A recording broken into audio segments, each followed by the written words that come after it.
नमस्कार मित्रांनो, मी स्वाती तोरसेकर एशा पृथ्वीमध्ये तुमचं स्वागत करते. पाकिस्तानामध्ये शीर्षकात म्हटलंय तसा एक राजकीय भूकंप झालेला आहे. अणुस्फोट झालेला आहे जवळजवळ. आणि त्यांचे माजी ISI प्रमुख फैज हमीद यांना अटक करण्यात आलेली आहे. आता तुम्ही म्हणाल की एक माजी ISI प्रमुख त्याला अटक केली म्हणून तुम्ही अगदी एवढं त्याचं वर्णन अणुस्फोटासारखं का करताय? अणुबॉम्ब जणू काही पेरला गेलेला आहे अशा ह्याच्यात त्याचं वर्णन कशासाठी करताय? पहिली गोष्ट अशी आहे की पाकिस्तानामध्ये जे लष्करी अधिकारी आहेत आणि वरच्या लेवलचे म्हणजे ज्याला 2 स्टार अधिकाऱ्यांवरती अनेक वेळा कारवाया झालेल्या तुम्हाला दिसतील. 3 स्टार जनरल्स वरती पण झाले, परंतु खूप कमी झालेले आहेत. आणि माजी ISI प्रमुख म्हणून असलेला 3 स्टार जनरल वर तर ही कारवाई कदाचित पहिल्यांदाच घडताना आपल्याला दिसते आहे. त्यांच्यावरती जे आरोप केले गेलेले आहेत त्या आरोपांचं सुरुवातीला आपण वर्णन ऐकू. ते वर्णन असं आहे की काहीतरी टॉप सिटी किंवा अशा नावाचं एक काहीतरी तिकडे एक मोठं वास्तू आहे आणि त्या प्रोजेक्ट मध्ये म्हणजे रिअल इस्टेटचं प्रोजेक्ट आहे. त्या प्रोजेक्टचं काम सुरू असताना ह्या फैज हमीद यांनी आपले हाताखालचे जे सहकारी आहेत त्यांना पाठवून त्या प्रकल्पाचा जो प्रमुख होता, बिल्डर म्हणा तुम्ही किंवा कोणी प्रमोटर असेल, त्याला धमक्या दिल्या. त्याच्याकडचं सगळी तिकडची जी संपत्ती आहे ती जप्त केली. त्याच्यामध्ये सोनं नाणं अनेक मौल्यवान वस्तू उचलल्या गेल्या. त्याला धमक्या देऊन त्याच्याकडून काही कॅश सुद्धा हस्तगत केली गेली. ही सगळी जी बाब आहे ही साधारणपणे 2017 साली घडलं असं त्या तक्रारीमध्ये वर्णन केलेलं आहे. आता 17 सालची ही जी तक्रार आहे ती कोर्टापुढे आज आलेली आहे का? म्हणजे त्याला 7 वर्ष लागली का? तर तसं नाही झालेलं. 2023 साली त्या प्रकल्पाचा ज्याला कोणाला ठकवला असं तो म्हणतो त्यांनी कोर्टामध्ये केस केली. ती 2023 साली केलेली आहे. म्हणजे 6 वर्ष तो सुद्धा गप्पगार बसलेला होता. गंमत अशी आहे की पाकिस्तानामध्ये या गोष्टी ह्या इतक्या नित्य नेमाने घडत असतात. लष्कराचे वरिष्ठ अधिकारी जे आहेत ते ज्या दादागिरीनी समाजामध्ये वावरत असतात, भ्रष्टाचारांनी लडवडलेले आहेत, सामान्य जनतेला लुटून मग तसं करत असताना समोरचा माणूस जो आहे तो श्रीमंत आहे का गरीब आहे हे न बघता केवळ आपल्या तुंबड्या भरायच्या असाच एक रवैया म्हणतात जी चालरीत आहे ती त्या पाकिस्तानच्या सेनाधिकाऱ्यांमध्ये अगदी स्पष्टपणे दिसून येते. मग असं असताना सुद्धा ह्या फैज हमीद यांच्यावरती हा खटला जो आहे तो का चालवला जातोय? खटला मी म्हटलं त्याप्रमाणे जरी सिव्हिल कोर्टामध्ये असला तरी सुद्धा त्याचाच संदर्भ घेऊन सैन्याने एक इन्क्वायरी कमिटी बसवली आणि त्या इन्क्वायरी कमिटीच्या शिफारसीनुसार आता त्यांच्यावरती कोर्ट मार्शल करण्यात येणार आहे. ह्याचा अर्थ असा की त्यांच्या विरुद्धचा जो खटला आहे तो लष्करी न्यायालयात चालवला जाईल. लष्करी न्यायालयामध्ये त्यांच्यावरती भ्रष्टाचाराचे आरोप ठेवण्यात आलेले आहेत. आणखी एक आरोप ठेवण्यात आलेला आहे तो म्हणजे वरिष्ठ ज्यावेळी एखादा जनरल निवृत्त होतो तेव्हा त्याला कूलिंग पिरियड म्हणतात. म्हणजे पुढची 2 वर्ष किंवा 3 वर्ष प्रत्येक देशाची जी काही आपली त्यांची मेथड असेल त्यानुसार त्यांनी दुसरी कोणतीही नोकरी स्वीकारू नये अशी एक अट असते. परंतु फैज हमीद यांनी ही अट झुगारून लावून त्यांच्या या कुलिंग पिरियड मध्ये सुद्धा अशा पद्धतीचं काहीतरी काम अंगावरती घेतलं असा एक उल्लेख सुद्धा त्या पत्रामध्ये केलेला आपल्याला दिसून येतो. तेव्हा फैज हमीद यांच्यावरती हे 2 आरोप ठेवण्यात आलेले आहेत. अर्थातच लष्करी कोर्टामधला मामला आहे त्यामुळे त्याला वारंवार तारखा पडतील आणि ते प्रलंबित राहील मॅटर असं काही नाहीये. लवकरात लवकर रिझल्ट येणार आहे आणि तो काय येणार आहे ह्याची साधारणपणे कुणकुण आपल्याला आताच आपण बघू शकतो. एक 3 स्टार जनरल आहे त्याच्या विरुद्ध जर का असे गुन्हे जर का साबित झाले तर लष्कराची जी त्यांची परंपरा आहे त्यानुसार त्यांना मिळालेले सगळे जे मान मरातब असतो पदक असतात ती एक एक एक करत एक साधा शिपाई ते सगळं उतरवून घेतो. त्यांची वर्दी उतरवून घेतो आणि एका सामान्य गुन्हेगाराप्रमाणे त्याला त्याची रवानगी ही तुरुंगामध्ये केली जाते. अर्थात फैज हमीद यांच्या विरुद्ध जर का हा खटला सिद्ध झाला आणि त्यांच्यावरचे आरोप सिद्ध झाले तर त्यांना दिवाणी कोर्टामध्ये जरूर दाद मागता येईल, परंतु त्याचं पुढे काय होईल हे प्रश्न आहेत आणि त्याची उत्तरं काही फार कठीण नाही आहेत मित्रांनो. आता ही थोडीशी तुम्हाला बॅकग्राऊंड अशासाठी सांगितली की आता सध्या काय चालू आहे. फैज हमीद यांचा इतिहास जो आहे तो सुद्धा थोडक्यात तुम्हाला सांगण्याची गरज आहे. याचं कारण असं की मुळात हे फैज हमीद हे मुळात लष्कराने अशा प्रकारे कारवाई करावी ह्याचे मुळात लक्ष का बनले. मी म्हटलं त्याप्रमाणे लष्करामधले कुठलाही वरिष्ठ अधिकारी असा नसेल की जो अशा प्रकारे भ्रष्टाचारात लडबडून गेलेला आहे, बरबटलेला आहे. असाच त्याचा कारभार असतो. आणि मग फैज यांच्या बाबतीत हा उलटा तिरपगडा न्याय का चालू आहे. इतक्या सगळ्या जनरल्सना तुम्ही सोडून दिलं आणि फैजला का धरता. त्या फैजने नक्कीच काहीतरी वाकडं तिकडं केलेलं आहे. आणि ते सुद्धा सध्याच्या लष्कर प्रमुखांचं. त्याच्याशिवाय तर ह्या सगळ्या गोष्टी होणं अशक्य आहे. तेव्हा फैज हमीद जे आहेत त्यांचा जो थोडक्यात इतिहास आपण बघायला पाहिजे. ज्यावेळी जनरल बाजवा हे सेना प्रमुख होते आणि इम्रान खान पंतप्रधान होते त्यावेळेला तत्कालीन ISI चे प्रमुख होते आसिम मुनीर. ऐकलं तुम्ही, बरोबर ऐकलं. आसिम मुनीर हे ISI प्रमुख होते जे आज आता इतक्या वर्षांनंतर जाऊन लष्कर प्रमुख झालेले आहेत. तर ह्या आसिम मुनीर यांनी एक दिवस इम्रान खान यांची भेट मागितली आणि ते त्यांना भेटले, त्यांच्या दिवाणखान्यात भेटले. तिथे दुसरा कोणी उपस्थित नव्हता. त्यांनी काही ऑडिओ टेप्स ऐकवल्या, व्हिडिओ दाखवले आणि त्यांनी हे दर्शवून दिलं की तुमची जी पत्नी आहे बुशरा बेबी ही भ्रष्टाचारामध्ये लिप्त आहे आणि तिच्यामुळे तुमच्या रेप्युटेशनला, तुमच्या प्रतिष्ठेला बाधा येत आहे. तेव्हा हे सगळं प्रकरण आपण थांबवावं अशी विनंती करायला आसिम मुनीर तिकडे गेलेले होते. परंतु इम्रान खान यांचा जो इगो आहे तो इगो इतका जबरदस्त होता की ते अत्यंत व्यथित झाले आणि त्यांनी ताबडतोबीनी लष्कर प्रमुख बाजवांना फोन लावला आणि त्यांनी सांगितलं की ह्या माणसाला तातडीने ISI प्रमुख या पदावरून काढून टाका, कारण हा मनुष्य त्या पदावरती राहून माझ्याच पत्नीवरती पाळत ठेवतोय, देखरेख करतोय. गंमत अशी आहे मित्रांनो की ISI चा जो प्रमुख असतो त्याला सर्व प्रकारे विचार करावा लागतो. आपल्या देशाचा पंतप्रधान आणि त्याची पत्नी जर का अशा पद्धतीने वागत असेल तर पंतप्रधानाला कोणीही ब्लॅकमेल करू शकेल अशी परिस्थिती असते. आणि ती परिस्थिती जर का येऊ नये असं वाटत असेल तर पंतप्रधानाच्या कानी तुमची पत्नी काय करते आहे हे कानी घालणं हे ISI प्रमुखाची एक ड्युटी आहे असं आपण म्हणू. जर का त्यांनी ते तसं केलं नसतं तर तो कर्तव्यामध्ये कमी पडला असं म्हटलं गेलं असतं. अर्थातच अशा प्रकारे आपल्या पत्नीचे सगळे कारनामे आहेत ते ऐकण्याची एक हिंमत, संयम हा इम्रान खानकडे नव्हता. ही गोष्ट स्पष्ट आहे. त्यामुळे त्यांनी बाजवांना सांगितलं आणि बाजवांना अखेर ते मान्य करावं लागलं. बाजवांचे स्वतःच एक्सटेन्शन सुद्धा इम्रान खानकडे होतं. जरी किती दबाव असला तरी सरते शेवटी सही तर इम्रानच करणार होते. त्याच्यामुळे असीम मुनीर यांची तिथून हकालपट्टी झाली आणि त्यांच्या जागी कोण आणले गेले तर ते फैज हमीद आणले गेले.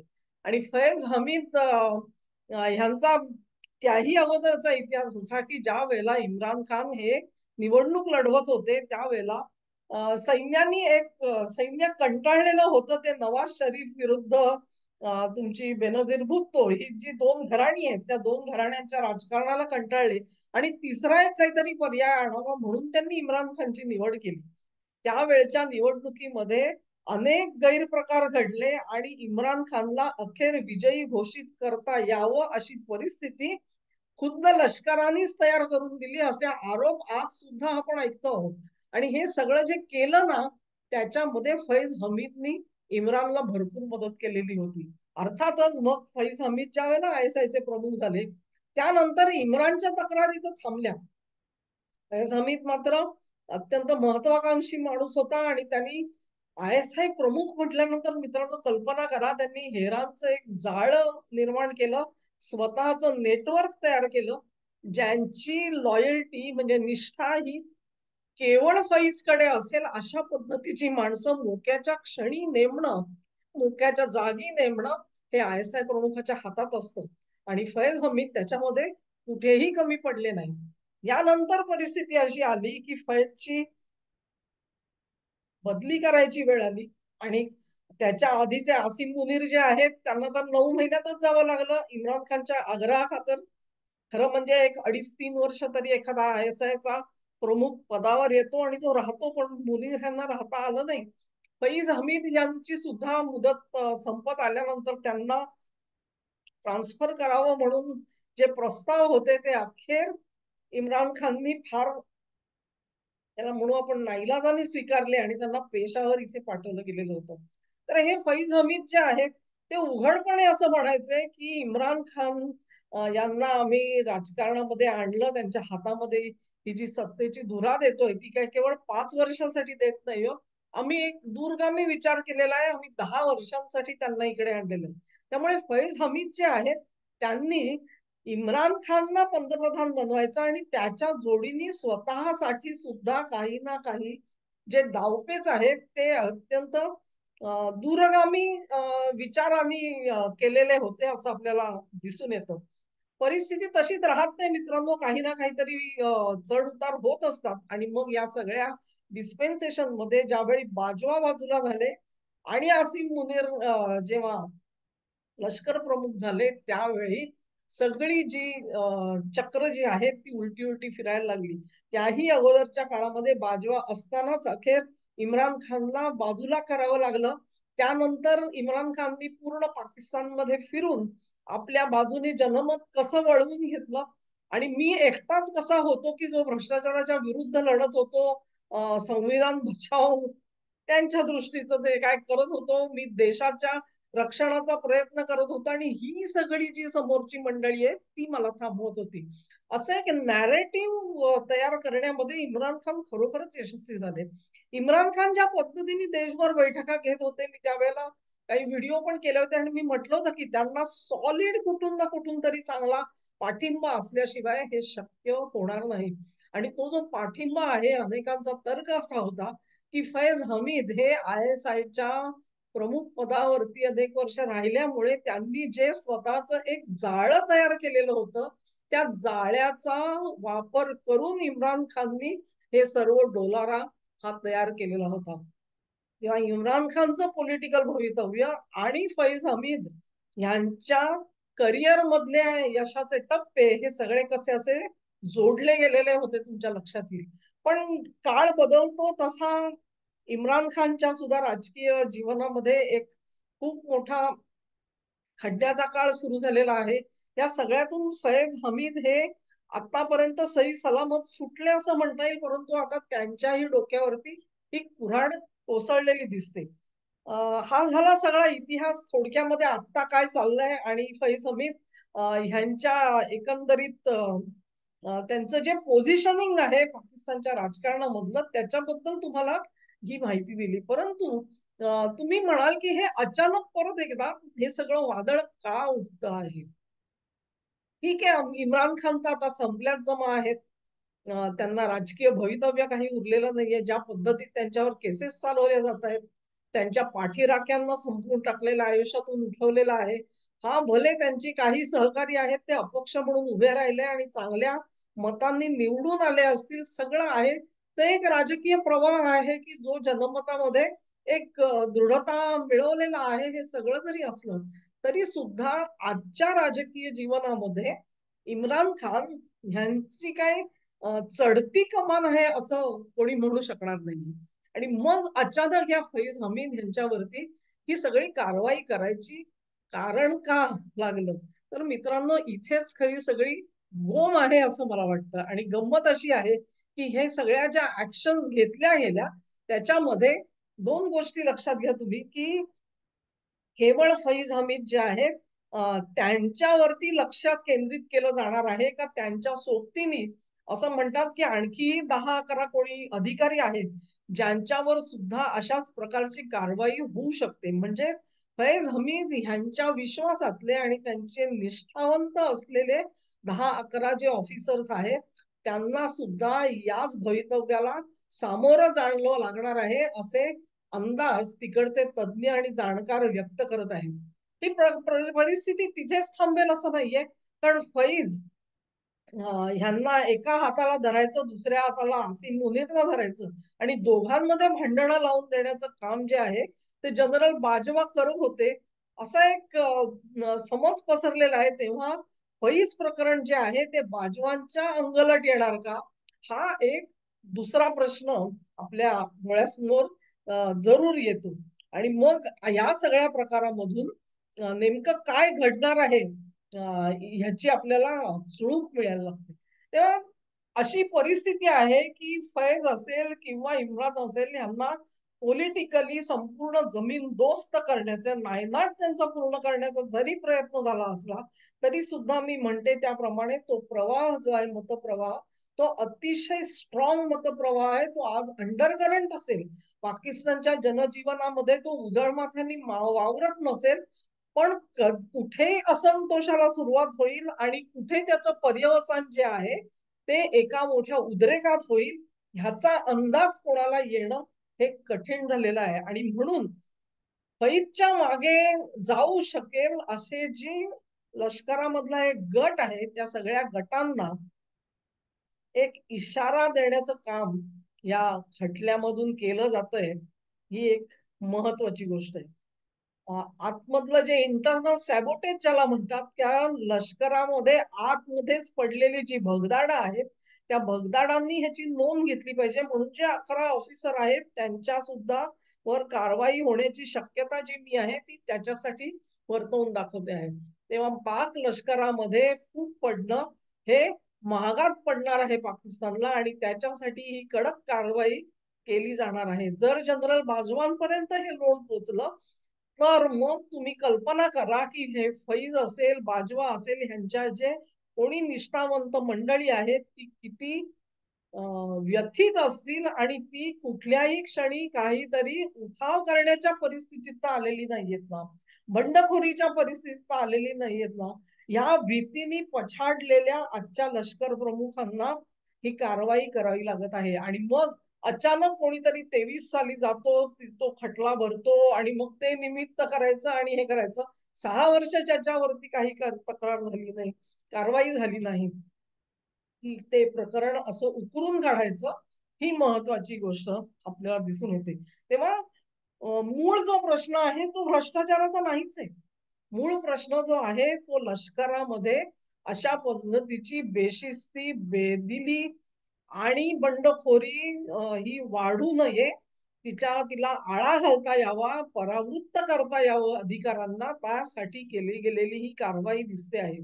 दुसरी गोष्ट अशी आहे की हा जो इशारा आहे तो तहरीके तालिबान पाकिस्तान म्हणजे पीटीआय, इम्रान खानची जी पार्टी आहे त्यांच्या कार्यकर्त्यांना दिलेला इशारा आहे हे लक्षात घ्या. त्या कार्यकर्त्यांना ह्याची जाणीव करून दिली जात आहे की तुमचा पक्ष ज्या जनरलच्या पाठिंब्यामुळे उडत होतात तुम्ही आणि तुम्ही फार मोठे तुमच्यामध्ये जान आहे असं तुम्हाला वाटत होतं, तो जनरलच मुळामध्ये बदनाम झालेला आहे, तो भ्रष्टाचारामध्ये पकडला गेलेला आहे. तेव्हा तुम्ही कुठल्या भ्रष्टाचाराच्या विरोधात लढतात? तुमचे जे सहकारी आहेत, साथीदार आहेत, तेच अशा प्रकारे भ्रष्टाचाराच्या आरोपांना तोंड देण्यासाठी आज त्यांना मुश्किल झालेली आहे, तोंड लपवण्याची पाळी आलेली आहे. हा एक इशारा आहे. आणि दुसरा इशारा असा आहे की जर भ्रष्टाचाराच्या आरोपांमध्ये अशा बेदिलीमध्ये, बेशिस्तीमध्ये आम्ही आमच्याही अधिकाऱ्यांना त्यांची जी बेदिली, बेशिस्ती ती खपवून घेत नाही आहोत, ISI प्रमुख सारख्या मोठ्या पदावरच्या व्यक्तीवर सुद्धा आम्ही कारवाई करत आहोत, तेव्हा तुमच्या सारख्या नागरिकांवरती, सिव्हिल लाईफ मधले ज्या लोक आहेत, राजकारणी आहेत, त्यांना सुद्धा आम्ही काही दयामाया दाखवू अशी अपेक्षा ठेवू नका. हा दुसरा इशारा जो आहे तो हे लष्कर प्रशासन जे आहे ते आज इम्रान खानच्या पक्षाच्या कार्यकर्त्यांना देते. तिसरा इशारा जो आहे तो ज्युडिशियरीला आहे, त्यांच्या न्याय व्यवस्थेला आहे.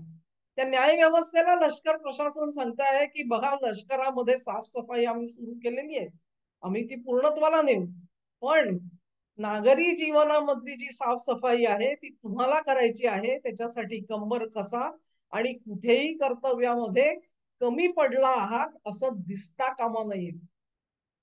हे सगळ्या गोष्टी आहेत मित्रांनो, परंतु तरी सुद्धा मुळातच या आर्मीमध्ये जर का बेदिली असेल, बेशिस्त असेल वातावरण, तर त्याचा परिणाम काय, त्याचं मूळ कारण काय आहे आणि त्याची एवढी भीती का आहे हे लक्षात घ्या. आणि मग तिथे आपल्या लक्षात येतं की जर का अशा प्रकारे उठाव झाला, बंड झालं, तर पाकिस्तानचं प्रशासन जे आहे ते समूळ हादरून जाऊ शकतं. आणि हे समूळ हादरवण्याची जी क्षमता आहे ती या बंडखोरीमध्ये असू शकते. आणि म्हणूनच ज्याला आपण राजकीय जीवनामधला हा एक प्रकारचा न्यूक्लिअर बॉम्ब आहे असं मी त्याला म्हणते. याचं कारण असं की न्यूक्लिअर बॉम्ब कधी वापरला जातो, ज्या वेळेला उरलेले कुठलेही डेटेरंट हे काम करीनसे होतात. म्हणजे भारताने आपल्यावर हल्ला करू नये म्हणून जसा पाकिस्तानकडे अणुबॉम्ब आहे, परंतु ते काय पहिल्याच फटक्यामध्ये तो वापरणार आहे तसं नाही. तुम्हाला काय दाखवलं जातं, बघा आमचं 5 लाख सैन्य आहे, ते सीमेवरती उभं आहे, ते तुमच्या हद्दीमध्ये घुसू शकतो. मग आम्ही काय करू शकतो, आमच्याकडे हे नेव्ही आहे, नेव्ही काय करेल, आमच्याकडे एअरफोर्स आहे, आमच्याकडे ही विमान आहेत, अमेरिकेने आम्हाला हे दिलंय, चीनने आम्हाला ते दिलंय. आणि मग भारत कसा व्हल्नरेबल आहे, भारताची प्रतिकार शक्ती कशी कमी पडणार आहे हे तुमच्या मनावर बिंबवण्याचं काम चालतं. म्हणजे न्यूक्लिअर पर्याया व्यतिरिक्तचे जे इतर पर्याय असतात प्रतिकाराचे ते कसे सक्षम आहेत हे पहिलं बिंबवलं जातं. परंतु ते जेव्हा काम करेनासे होतात त्यावेळेला मग अणू जे शस्त्र असतं त्याची भीती दाखवली जाते. आणि जर का अशा पद्धतीने थेट फैजवरती कारवाई करण्याचं पाऊल जर का लष्कराला उचलावं लागलं असेल तर ते न्यूक्लिअर डेटेरंटच्या समसमान आहे. असंच तुम्हालाही नाही वाटत का मित्रांनो? तेव्हा ही परिस्थिती जी आहे ती पाकिस्तानवर का आली याचा विचार करा आणि मग तुमच्या लक्षात येईल की भारतीय उपखंडामध्ये प्रचंड खळबळी चालू आहेत. बांगलादेशामध्ये काय झालं आपण बघितलं. म्यानमारमध्ये सुद्धा उठाव झाल्याचं मी एक सकाळी व्हिडिओ त्याच्यावरती टाकला. त्याच्या आता उलट सुलट बातम्या येत आहेत. ते जे सध्याचे जे लष्कर प्रमुख आहेत लँग ते म्हणतात की मला काही कोणी अटकेत टाकलेलं नाहीये, ह्या सगळ्या अफवा आहेत म्हणून. अफवा असू शकतात परंतु त्या अफवा उठवल्या गेल्या हेही महत्वाचं होतं. तिसरी बातमी आलेली आहे ती अशी आहे की थायलंड मधले पंतप्रधान आहेत त्यांना त्यांच्या कोर्टाने अपात्र ठरवलेलं आहे. आणि मग त्यांच्या जागी येणारा जो कोणी दुसरा पंतप्रधान आहे त्याचं नाव तो सुद्धा अमेरिकेमध्ये प्रशिक्षण घेतलेली व्यक्ती आहे. तेव्हा भारतीय उपखंडामध्ये नव्हे तर एकंदरीतच ज्याला साऊथ एशियामध्ये कशा पद्धतीने हालचाली घडतायत ह्याचा थोडा विचार करा. आणि मग ग्रँड प्लॅन काय आहे आणि या सगळ्याची घाई कशासाठी आहे, हे सगळं डिसेंबरच्या आधी का आवरायचं आहे हे प्रश्न तयार होतात मित्रांनो. त्या प्रश्न हा केवळ पाकिस्तान पुरता नाहीये. पाकिस्तान मधली ही बेदिली आणि ही बेशिस्त जर का आवरली नाही तर उर्वरित ठिकाणी आपण निष्प्रभ होऊ ही भीती आहे. आणि ती भीती असल्यामुळे ह्या सगळ्या कारवाया केल्या जात आहेत. त्याला आशीर्वाद जो आहे तो अमेरिकेकडून मिळालाय की नाही हे लवकरच स्पष्ट होईल. धन्यवाद मित्रांनो. हा व्हिडिओ तुम्हाला आवडला असेल अशी आशा करते. तुम्हाला आवडला असेल तर ही लिंक जरूर शेअर करा, व्हिडिओला लाईक करा, चॅनेलला सबस्क्राईब करा आणि तुमचं सहकार्य सतत माझ्या बरोबर असू द्या. धन्यवाद.